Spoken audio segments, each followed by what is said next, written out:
Bang, let's get it. We starting off with Dosunmu. His points line is at 11.5. His points line is at 11.5. As you see in game 2, he did not go over that. Game 1 was a yes. Let's look at the product history really quick. When the line is at 11.5, he's 14 to 25 over the last 3 months. Let's look at him versus Denver. Look at him versus Denver. As you can see, it's like every other game, just like game 1 and game 2. 11.5 should be sufficient. Anybody missing? Anthony Edwards is questionable. I don't think Anthony Edwards can miss this game. Questionable or not, he needs to play. But if he doesn't, Ayo is definitely going over. Next is Cameron Johnson.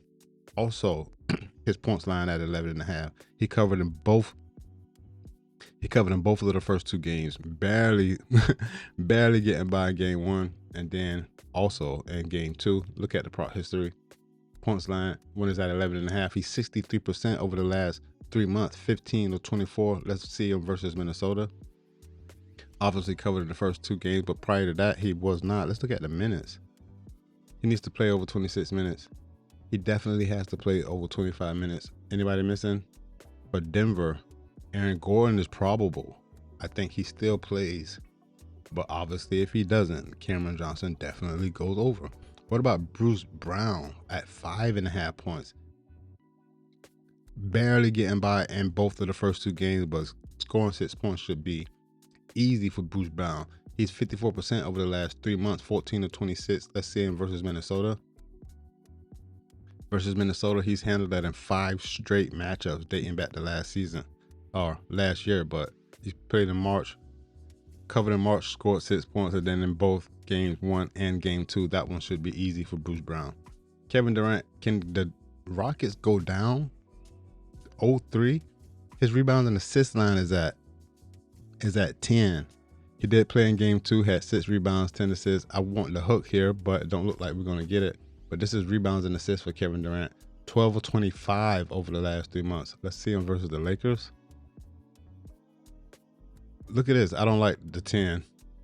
I don't like the 10. I expect him to get 6 rebounds, 4 assists. Can he go over 10 rebounds and assists? Let's look at Kevin Durant points, rebounds, and assists, though.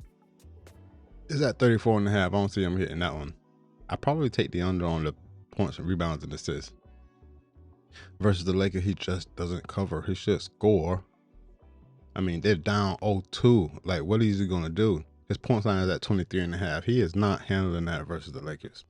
I like the under points, rebounds, and assists for Kevin Durant, which sits at 34.5. Who's next? Then we got Jared Allen. Points and rebounds at 20.5. I thought I would like the over here, but versus Toronto in games 1 and 2, he did not handle that. Anybody going to be out for this game? Thomas Bryant. Let's look at the prop history. When the line is at 20.5 for points and rebounds, he's 17 to 25 over the last 3 months. But versus Toronto, did not cover both games of the playoffs. But prior to that, he was crushing Toronto dating back to 2023. Not a ton of games to go off here, but I honestly like Jared Allen to go over. They're up 2-0 and not blowing them out in both games, but they won by a hefty margin, almost by 10 or more in both games 1 and game 2. He need the minutes though. As long as he plays 25, even when he played 25 minutes, he didn't go over that. I'm not sure about that one. And then look, Dyson Daniels versus the Knicks. 10.5 points. I thought he would do far better. But in both games 1 and 2, he only scored 4 and 6 points. Even though they're split games 1, they split 1-1. But when the line is at 10.5, he's 14 to 25 over the last 3 months. Let's see him versus the Knicks real quick. I don't like this line at either. When he does cover recently, he was barely covering. I thought Dyson Daniels would do much better here. Might have to stay away from that one. One I will play is Nickeil Alexander-Walker. His points and assist line is at 22.5. Obviously, he didn't cover in both games 1 and 2, but he's 15 for 25 over the last 3 months. Let's see him versus the Knicks. Damn it. prior to the playoffs was a yes, but in the playoffs, like, this is tricky to me, man. Damn. What about Paul George over 5.5 rebounds? Under. No. Paul George under 5.5 rebounds. I'll take this all day. I don't even need to see anything. I'm gonna look at the prop history though. He's 4 of 11 when a rebound line is at 5.5. Yeah, he ain't handling that. But that might be for Friday. The Paul George line might be for Friday. And then Boston, they don't play today. That was for Friday also. But it's Derek White under points, rebounds, and assists at 23.5. He's not handling that. Prop history, when the line is at 23.5, he's 8 for 26 over the last 3 months. Obviously, this is for Friday. Look at it versus Philly. Both games 1 and 2, he went well under that number. But again, that's for Friday. Let me see if we got anything that's sharp.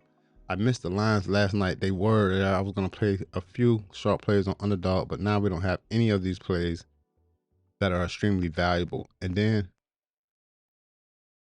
Saturday. The only ones we have for today is Sandro and Brandon Ingram, but neither one of those are valuable enough to drop. Let's go to Dabble and see what we got. I need to put data points in here and see what we have. RJ Barrett over 19.5 points. I don't know why I don't like that. But on Dabble, it is a favorable play. Underdog doesn't have this line. Damn it. But we got RJ Barrett to go over 19.5 points. I don't like any of these. Oh, that's for Friday. I thought Houston and the Lakers played today. No, we got Knicks versus Atlanta, Cleveland at Toronto, and Denver and Minnesota. Let me go back here real quick. Go back to the props to see if I found anything else that might be suitable. Let's look at the unders. I got the trending plays. Unders. It was just Paul George, Derek White, but none of those. I want to put the game date on for Thursday. No, nothing. Brandon Ingram under 17.5 field goal attempts. Nah. If I'm gonna play 3 plays, it's gonna be Dosunmu over 11.5 points. And then Cameron Johnson also over 11.5 points. And then Bruce Brown over 5.5 points. And all of those games should be today. Well, all of those plays are today in the Minnesota-Denver game. And then Jared Allen, man, over 20.5 points and rebounds. Like, can he get 10 points, 10 rebounds, 14 points? Get 14 points, 8 rebounds or something? Like, he has to do this on the rebound line, no? Let's go look at this rebound real quick. This rebound line is at 7.5. How's his rebound line at 7.5? He had 7 and 3 over the last 2 games versus Toronto. Damn. Is the other tree playing? Is Evan Mobley in? Because that's what's going to keep his line down. I don't know. Oh, no. Oh, damn. Paul George is Friday, I think, though. Nah, Paul George is Friday. The only 3 we got is Ayo to go over 11.5 points. Cameron Johnson over 11.5 points. And Bruce Brown over 5.5 points. I think that's where we are. With no sharp plays that I actually love. Go back to underdog real quick. And make sure that I'm not missing anything. But I need to put 2 data points in. I didn't think so. I want to do the NBA as well. Clear all this. And see what we have for the NBA. No, nothing's changed. Damn, I should have dropped this last night. There was a lot of plays. I know the line has moved for those, but that's where we are. And I think that'll do it. I'm really Rico. You already know. Let's get this dough, bruh. Peace. I'm out.